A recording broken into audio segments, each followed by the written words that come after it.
আরে ওই লুচিতে আর একটু ভালো লাগে এখন তো ভালো লাগে হ্যাঁ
বর্তমান আমার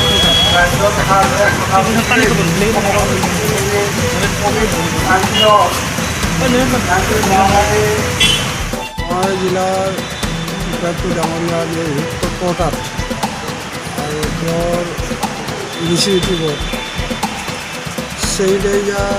চেনিটাইজ কৰাৰ কাৰণে এখন তাৰমানে ভেনক তাৰমানে গোটেইখিনি সামগ্ৰী ফিট কৰি যাতে তাৰমানে অঞ্চলসমূহত সৰু সৰু অঞ্চলবিলাকতো তাৰমানে দুৰ্গম অঞ্চলবিলাকত যাতে চেনিটাইজ কৰিব পৰা যায় তাৰ ব্যৱস্থাটো গ্ৰহণ কৰিছে মিলিজুলি আঁচনিটোৰ জৰিয়তে।